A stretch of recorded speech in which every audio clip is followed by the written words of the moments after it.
मित्रांनी नमः संस्कृताय जय माता दी। कैसे हैं आप सब? उम्मीद है अच्छे होंगे, स्वस्थ होंगे।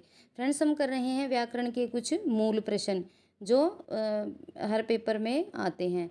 तो देखिए, प्रारंभ करते हैं हम अपनी कक्षा। इसकी 2 कक्षा हम कर चुके हैं। यदि आपने वो वीडियोज़ नहीं देखी हैं तो आप प्लेलिस्ट में जाकर वो वीडियोज़ देख सकते हैं। तो देखिए, आइए शुरू करते हैं। कृष्णा में प्रथमा विभक्ति का कारण है। ए संप्रदान, बी कर्म मात्र, सी प्रातिपदिकार्थ या डी वचन मात्र। तो इसमें कौन सा है? इसमें है प्रातिपदिकार्थ। कौन सा है? प्रातिपदिकार्थ।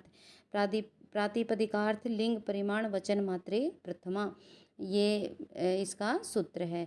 परिमाण मात्र में प्रयुक्त होने वाली विभक्ति है। ए द्वितीया, बी तृतीया, सी चतुर्थी या डी प्रथमा।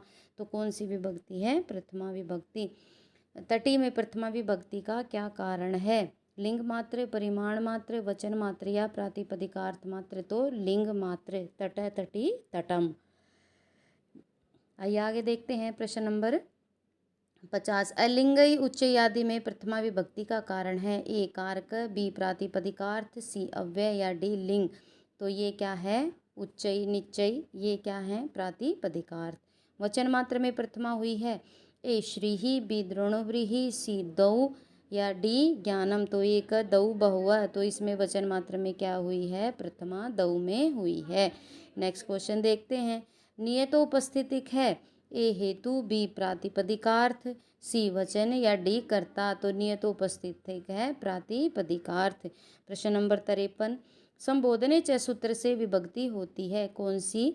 ए षष्ठी, बी सप्तमी, सी प्रथमा या डी चतुर्थी। तो संबोधने च में कौन सी विभक्ति होती है? ये होती है प्रथमा विभक्ति। प्रश्न नंबर 54। हे राम में विभक्ति है। ए द्वितीया, बी प्रथमा, सी षष्ठी या डी इनमें से कोई नहीं। तो ये राम में कौन सी विभक्ति है? प्रथमा। प्रश्न नंबर 55। कारकीय यह सूत्र है।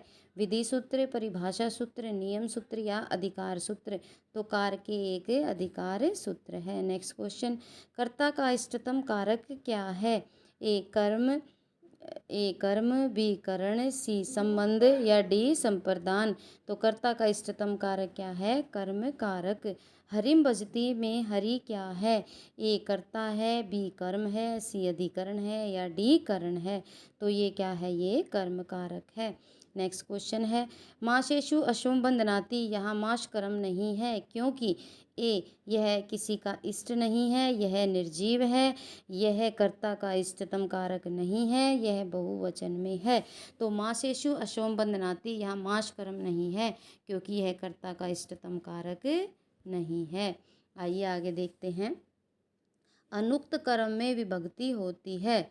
अनुक्त कर्म में कौन सी विभक्ति होती है? प्रथमा, द्वितीया, षष्ठी या द्वितीया। तो ये इसमें कौन सी अनुक्त कर्म में कौन सी विभक्ति होती है? द्वितीया। कर्मणे द्वितीया सूत्र से इस सूत्र का अधिकार है।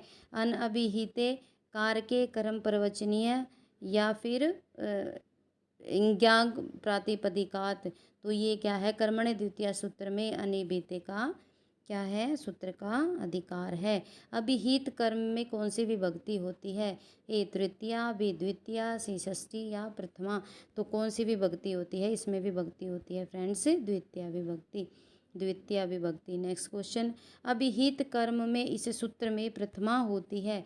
ए संबोधने च, बी प्रातिपदिकार्थ लिंग परिमाण वचन मात्रे प्रथमा, सी स्वतंत्र कर्ता या डी कारके। तो अभिहित कर्म में कौन सी विभक्ति होती है? सी स्वतंत्र कर्ता।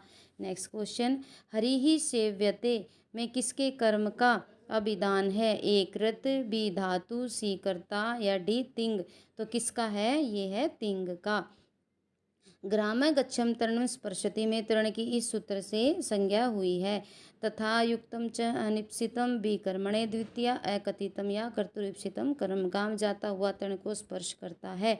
तो इसमें क्या है? वो इसका ये कर्म जो है वो इप्सित नहीं है। तृण स्पर्श करना इप्सित नहीं है, गांव जाना इप्सित है। तो इसमें कौन सी? तथा युक्तम च अनिप्सितम से कर्म संज्ञा हुई है। ग्रामम गच्छनम तरण स्पर्शति में ग्राम की इस सूत्र से कर्म संज्ञा हुई है। ए कथितम च, बी कर्तुरीप्सितम कर्म, सी कर्मणे द्वितीया या डी तथा युक्तम च अनिप्सितम। तो का किससे हुई है? ये हुई है बी कर्तुरीप्सितम कर्म। प्रश्न नंबर 66 देखते हैं। तथा युक्तम च अनिश्चितम सूत्र से संज्ञा होती है। ए संप्रदान, बी करण, सी कर्म या डी कर्ता। तो कर्म संज्ञा होती है इससे। नेक्स्ट क्वेश्चन, ओदनम भुंजाने विषम भुंगते, इसमें ओदनम की कर्म संज्ञा है। ओदनम की कर्म संज्ञा है कर्मणि द्वितीया से। तथा युक्तम च अनिप्सितम अकथितम च कर्तुरीप्सितम कर्म। तो ओदनम भुंजाते हुए वह विष खा जाता है, चावल खाता हुआ वह विष खा जाता है।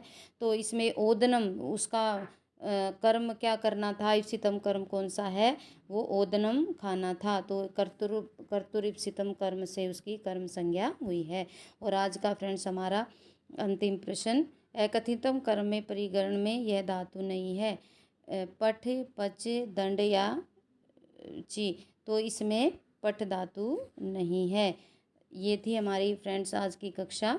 यदि आपको ये कक्षा पसंद आई हो तो प्लीज़ लाइक कीजिए, शेयर कीजिए, कमेंट कीजिए और चैनल पर नए हैं तो प्लीज़ चैनल को सब्सक्राइब कीजिए। यदि इसके अतिरिक्त आपको और ग्रंथों के भी प्रश्न पढ़ने हैं, जैसे उत्तरामचरितम, कादम्बरी, शिवराज विजय आदि के, तो वो प्लेलिस्ट बनी हुई है और ये बिल्कुल ही निःशुल्क कक्षा है। तो आप वो वहाँ जाकर आप देख सकते हैं, वो भी वस्तुनिष्ठ प्रश्न ही हैं। तो आज के लिए बस इतना ही। अपना समय देने के लिए धन्यवाद। नमो नमः।